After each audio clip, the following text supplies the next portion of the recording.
नमस्कार शेतकरी मित्रांनो.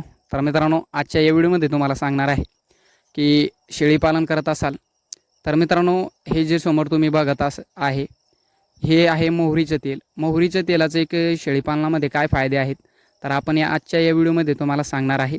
शेवटपर्यंत व्हिडिओ नक्कीच बघा मित्रांनो. सुरुवातीला जर बघा तुम्ही एक शेळी पालन करत असाल तरीसुद्धा मोहरीचं तेल तुमच्यासाठी खूप फायदेशीर आहे. आणि बोकड पालन करत असाल तर खूप बेस्ट आहे मित्रांनो.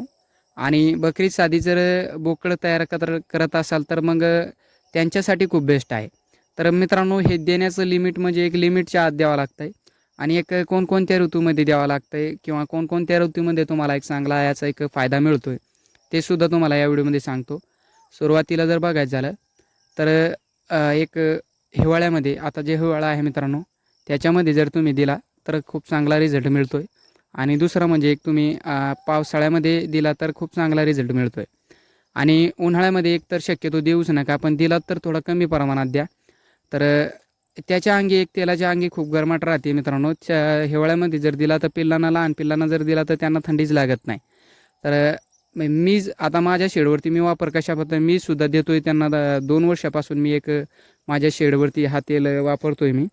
तर मी एक वेळोवेळीच वापरतो मित्रांनो, जास्त मी वापरत नसतो हे तेल. म्हणजे बघा, जास्तीत जास्त वापरला तर मग काय होतं, शेळ्याच्या एक शरीराची जी रचना आहे म्हणजे त्यांचंसुद्धा एक नॅचरल पद्धतीने ते एक आपलं एक होत चालतं आहे. त्यांना एक एवढं देण्याची गरज नाही. आणि आपण जर त्यांना अशाच पद्धतीची लत लावली तर मग ते तसंच पाहिजे. त्याच्याशिवाय मग बॅच जी आहे ती आपली एक पिल्लांची कोणती असो, त्यांना जर आपण सुरुवातीपासून एक मेडिसिनच किंवा असंच काय तसं जर सवय लावल्या तर मग ते तसंच लागतं आहे त्यांना. त्याच्यामुळे मी जास्त एक देत नसतो आहे. मी एक वेळोवेळी देत असतो मित्रांनो. म्हणजे एक तयार करून ठेवतो आहे मी असं एक काढा. आणि ते बघा, ज्या टायमाला पिल्लांना, आता एक सर्वसाधारण आपल्या एक 3 पिल्लांना सर्दी झाली ती, त्याच्यामुळे आपण हा व्हिडिओ बनवतो. एक बाटली आपण काढलीस आणि एक सर्वसाधारण आपण एक आपल्या पिल्लांना एक 2-2 ml दिले. 3-3 महिन्याचे एक पिल्ले आहेत आणि 3 पिल्लांना आपल्याजवळ सर्दी झाली ती. तर हे देतो आहे मित्रांनो मी.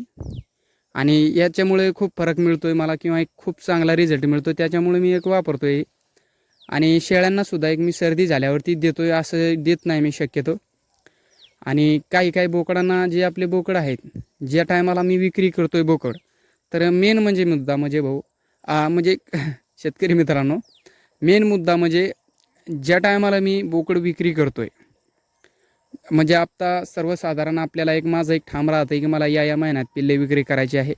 तर त्या महिन्यात मी एक सर्वसाधारण ज्या टायमाला आपल्याला एक त्याच्या आतात मी एक 20 दिवस पिल्लांना हे एक तेल पाजतो आहे. आणि तेल पाजल्याच्या नंतर मी एक 20 दिवसाचे एक पिल्लांना तेल हे रेग्युलरली पाजतो मित्रांनो. आणि त्याच्यानंतर मी पिल्लं हे विक्री करतो आहे. तर तेल पाजण्यामागचं कारण म्हणजे एक बघा, ज्या पिल्लांवरती आपले एक थोडंसे एक हे असतात केस, तर एक केस ज्या अंगाच्या वरती जे चमक असते तर ती सुद्धा एक चकाकी बनवून येते.